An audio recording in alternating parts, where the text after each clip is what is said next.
Alex is always a problem solver. I wanted to go the violence route, and he said, "Why don't we just have someone come on 5 minutes earlier?" I Well, guess that's better, but that's the Canadian in him. So well, the blood and guts would have been fun, but we probably would have had to pay to we clean have that this up. amazing So white there green you go. screen now.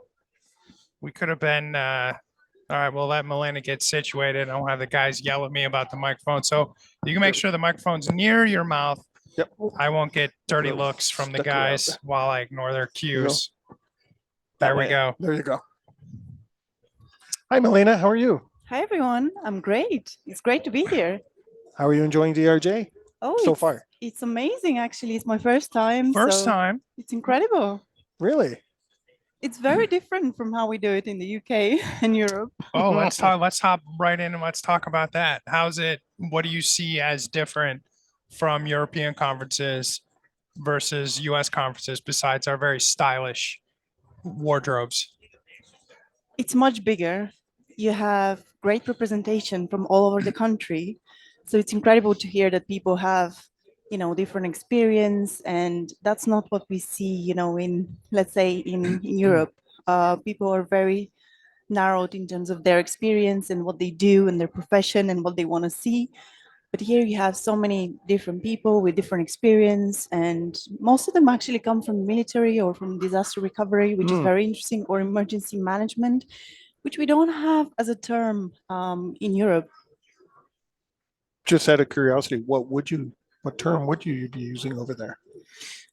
We will be using resilience. I Mm. think everyone is trying to rebrand, especially with Operation Resilience Policy, which was pushed from the FTA. However, lots of other countries have adopted their own Operation Resilience, which is quite exciting, to see that they're trying to push something that, the business continuity world was using, for maybe 20, 30 years. But it's great to see that there are some changes. However, regardless of what you call it, it's still business resilience. So you got to do the right thing. You should do the right thing. You don't have to Well, do the right thing, but yes. you should do the right thing. Now, Milena, you and I actually work together as co-founders of the Resilience think tank, and we launched something rather big last week. Do you want to tell the audience a little bit about that? Absolutely. Well, James, first of all, I'm so excited that the four of us could be here in the same time zone, in Phoenix, Arizona. So Lisa, James, Mark, and myself are here, and we are celebrating our second anniversary with the Resilience Think Tank.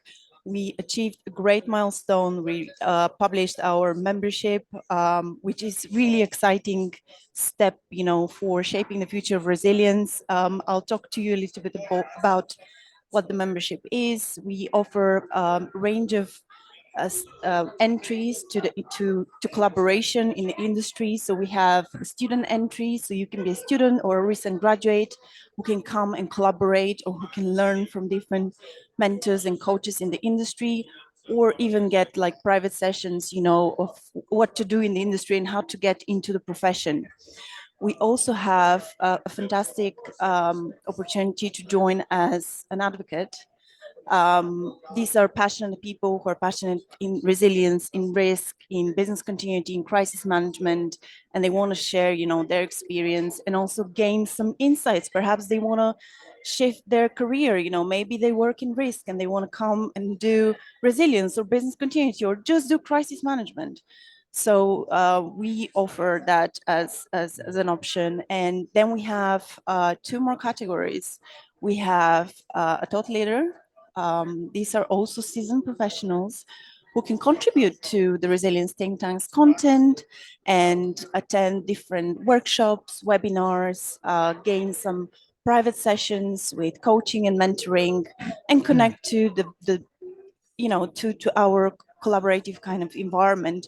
We have a fantastic RTT crowdsource forum, which is a fantastic group where you can raise different topics, where you can talk about the different struggles you have or challenges, things that perhaps keep you up at night. And it's a great opportunity to put that out there and connect with professionals globally, because the Resilience Think Tank is open to any individuals with any experience. So it's a fantastic opportunity for them to do that. And the final category, which at the moment is by invitation only, it's an opportunity to join us as a founding member. And that's a fantastic opportunity because those individuals that choose to do that and accept our invitation as well, they can contribute to our strategy, and they can also contribute to shaping the future of resilience. Fantastic. Thank you for that. One of the things we've talked about with our guests today, there's been this theme of, remote work, in person, hybrid. So I find it interesting. You mentioned the four managing partners of the Resilience Think Tank. So it's the second anniversary, have never all met in person before yesterday. So what are your thoughts on, these conversations about everyone in the office, everyone remote, everyone hybrid? Like, what do you see working and what do you see as successful for you? I see this as a great opportunity because it allows individuals to connect on a different level. During COVID, we had a fantastic session. We connected with Mark Hoffman, and we connected with other professionals in the industry. And we talked about how to help individuals who are dealing with COVID. How do we bring people back to the office? So we gathered, a number of people from North America, from Canada, from the UK, and we talked about, the opportunities to do that. And from that moment, we realized, this is a great platform to raise awareness, to connect. And that's how we formed the Resilience Think Tank as well. Like, we connected and we just realized how passionate we are about the industry, what we can give back. And being whether you work remotely now or whether you have a hybrid job, is just a great opportunity to do things that you're passionate about. A lot of firms I know are pushing people to come back to the office, but people now have preference. They can walk, they have more opportunities. They're not going to sit and say, well, I have a perfect opportunity and I'm based, let's say, in India, and I have a perfect opportunity in the US. I'm not going to come to the office. What's the point? But there are other people who love coming to the office and they need to collaborate. And there's some industries that require that. So honestly, it's an open topic, and I think it's just an opportunity to evolve and see how this goes.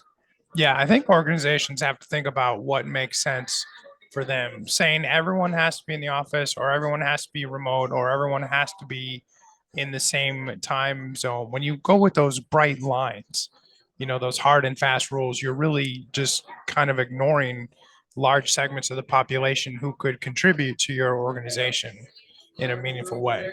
But yeah, and it's not going to be cookie cutter. What works for one organization, just because it's something is happening there and it's successful for them, doesn't mean it's going to be the same as yours. You've got to find what works best for you.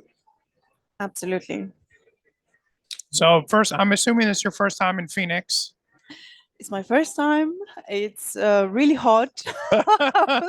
We didn't see any hot days, in London, and it's been a weird summer. But as soon as I arrived, I actually burned on the way coming to the hotel. It was funny, but it's a great place. I've met some fantastic people.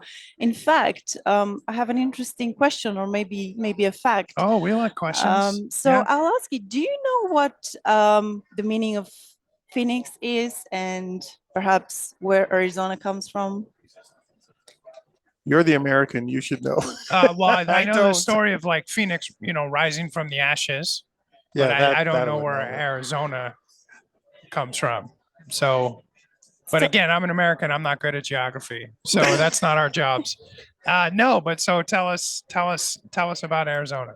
So I was actually pretty curious because it's a fantastic name and it represents a fantastic creature that signifies, strength, creativity, and resilience.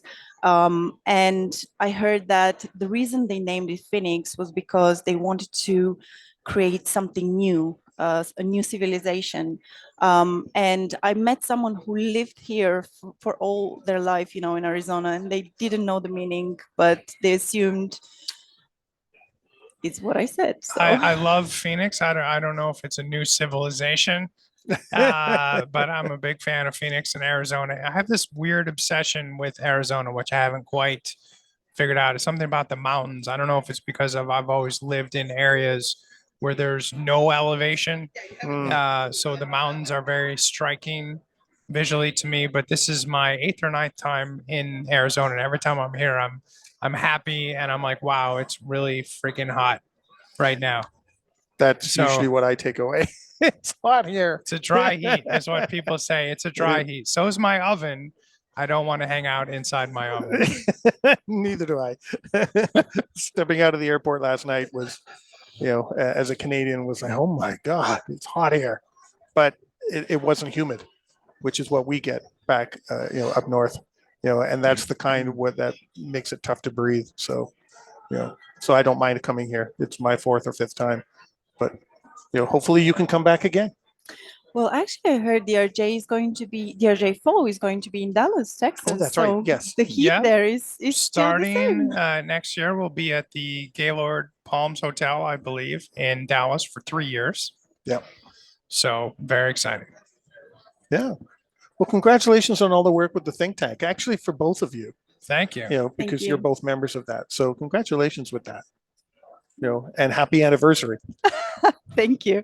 We're super excited. And for anyone watching us live, or anyone that's in the conference, come and find us. We have some giveaways and we have some key topics. And if you want, just come and find us. We have fantastic booklets, so you can take some important notes, during the conference. How do they find you guys? Like, I know we can find you individually on LinkedIn, but the Resilience Think Tank, how do we find you if somebody wants to reach out to you? So it's easy. We are on LinkedIn. We are on X, or the previous name is Twitter. We're on YouTube as well. But if you search one of us, on LinkedIn, you'll be able to get connected. But for anyone that wants the website, it's resilienceThinkTank.com. Wonderful. Excellent. Great. All right. Thanks, Well, thank Milena. you so much, Milena. I appreciate it. Thanks for stopping by. We appreciate it. Thank you. Enjoy the rest of the conference I and will. Phoenix while you're here. If you like that video, thumbs up. If you didn't like that video, thumbs down. But leave me a message and let me know your thoughts. Of course, don't forget to subscribe. And in the meantime, stay prepared, everybody.